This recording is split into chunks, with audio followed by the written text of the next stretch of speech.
அஸ்ஸலாமு அலைக்கும். நன்றி என்ற நட்பண்பு. நன்றி மறந்தால் நம்ம மன்னிக்க மாட்டோம். பார்வையில் நெருப்பாவேன்.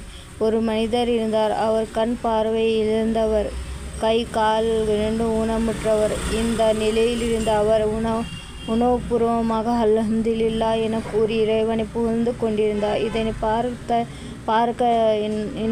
மற்றவர், என்ன இது, உமக்கே கண் பார்வை இல்லை, கைகள் இல்லை, கால்களும் இல்லை, நீர் முடமாக கிடக்கிறீர், அல்ஹம்துலில்லாஹ் என்று சொல்லி அவனை புகழ உம்மிடம் என்னதான் இருக்கிறது என கேட்டார். அதற்கு அந்த மனிதரோ, என்னிடம் இருக்கிறதா,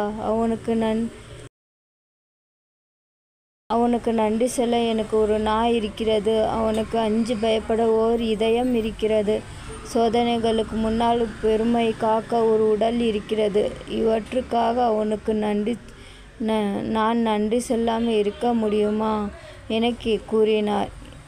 இந்த மனிதரோ இறைவனை புகழ்கின்றார், அவனுக்கு நன்றி பாராட்டுகிறார் என்றிருந்தால் நானும் நீங்களும் எந்தளவு அவனுக்கு நன்றி செலுத்த வேண்டும் என்று சிந்திக்க வேண்டும். முன்பின் பாவங்கள் அனைத்தும் மன்னிக்கப்பட்ட நபி அவர்கள் ஸல்லல்லாஹு அலைஹி வஸல்லம் அவர்கள் இரவெல்லாம் கால் வீங்கும் அளவிற்கு நின்று வணங்குவார் என்றால் எதற்காக?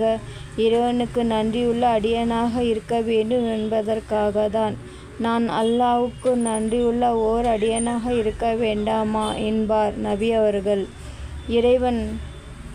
இறைவன் தனது அடியார்கள் தனக்கு நன்றி பாராட்டுபவர்களாக இருக்க வேண்டும் என எதிர்பார்க்கின்றான். ஆகவே நீங்கள் என்னை நினைவு கூறுங்கள், நானும் உங்களை நினைவு கூறுவேன். இன்னும் நீங்கள் எனக்கு நன்றி செலுத்துங்கள் என்று எனக்கு மாறு செய்யாதீர்கள். ஆமீன். அல்ஹம்துலில்லாஹ்.